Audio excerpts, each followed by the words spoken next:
Hi, friends. This is Let's Talk About Myths, baby. As promised, I'm here with a mini myth to tide you all over. As I mentioned in the last full-length episode, I'll be putting out 2 mini myths this week and next to counter the lack of a full-length episode while I'm away in Athens. That's right, Athens. Couldn't be more excited. Literally haven't talked about anything else in my life over the past month. Anyway, we'll have these 2 shorter episodes, and then, once I've had a bit of a time back in Canada, I'll release the next episode in our Iliad saga. So, without further ado,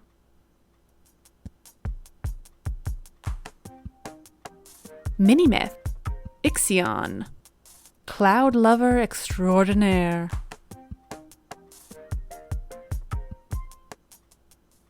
The sheer volume of women that Zeus wanted to, and indeed did, have sex with is well known to this podcast. Other than the Iliad episodes, I don't know how many I have made that don't reference at least one woman that Zeus wanted and usually got, with or without her consent. Let's be honest, it was usually without. But, you may ask, did no one wish to have sex with Hera? Or maybe you didn't ask that because we're just not as concerned with that as the ancient Greeks were. In any event, the answer is yes. Ixion is a king of Thessaly who's promised to marry a woman named Dia. In exchange for this marriage, Ixion is to provide bridal gifts to Dia's father. He invites this man to a banquet where he'll gift him with rich and impressive gifts. After all, he's being given a woman. He must pay handsomely. But Ixion is not a great dude. He doesn't want to pay for Dia, and so instead, he sets a trap for her father. When he arrives for the banquet, Dia's father falls into a charcoal fire that Ixion has set up, hidden, where his new father-in-law is expected to walk in order to reach the banquet. So I'm picturing a walkway with just a pit to a charcoal fire that the dude just falls into? Anyway, having now killed his father-in-law, Ixion requires purification. Because, as you remember, you can murder all you want in Greek mythology, so long as you exile yourself a little bit and seek purification. Given the nature of this murder, Ixion is having trouble finding someone who will purify him. The lesser gods think that what he's done is pretty damn awful, and they all refuse to purify him. So Ixion moves to the top. He goes to Zeus for purification.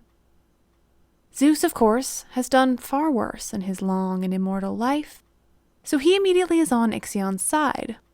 Awful dudes gotta stick together, am I right? Side note, is that 2018's official catchphrase? Zeus invites Ixion up to Mount Olympus for this purification. Quite the honor, given the circumstances. Why do we have immortals successfully visiting Mount Olympus? Honestly, I don't know. Sometimes the stories have so little detail that you can't really question why or how something occurs. It just does.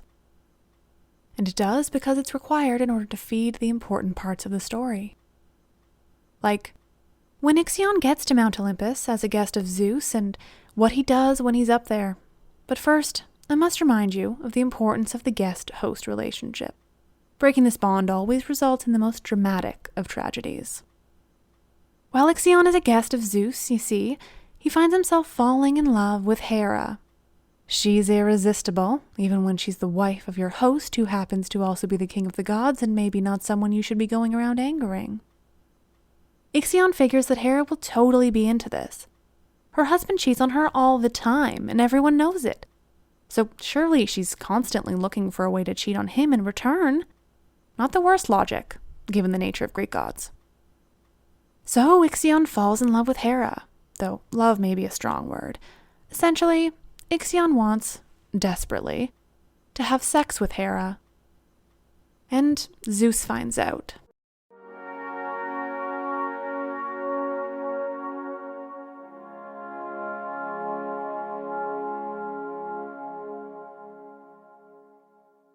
Ixion is lusting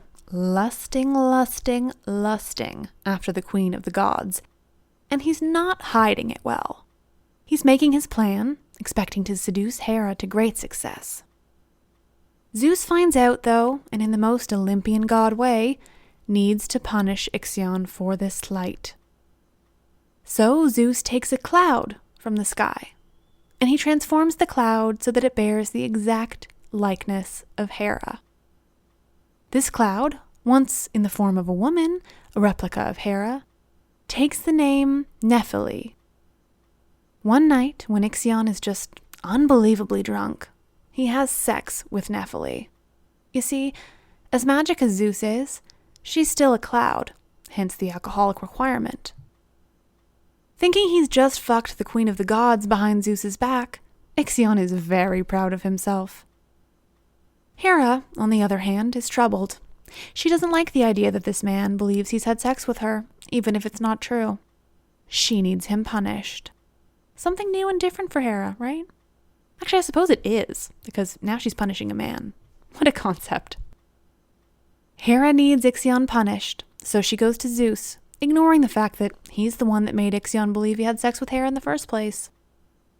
As punishment, Zeus lashes Ixion to the spokes of a flaming wheel and causes that flaming wheel to revolve around the universe forever. This sounds like it should serve as the explanation for some kind of natural phenomena, just based on other examples in Greek mythology, but I can't find reference to what that might be, so here we may just have a story about a fiery wheel with a guy on it for no discernible reason.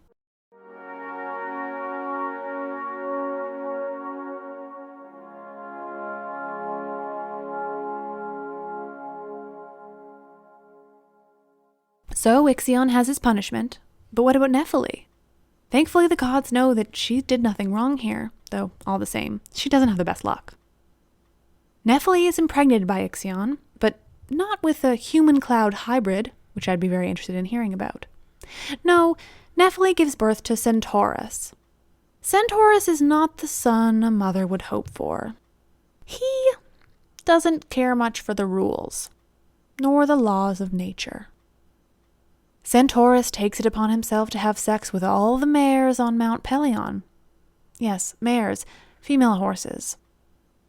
Centaurus has lots of sex with lots of horses, and thus begins the race of centaurs in Greek mythology. The famous hero trainer Chiron is, of course, a descendant, but he's the exception to the rule. Centaurs, generally, are lawless and violent and entirely obsessed with sex, and not in the good, loving, and consensual way. Centaurs are not great. They definitely take after their father and grandfather. Think about that the next time you think fondly of Firenze.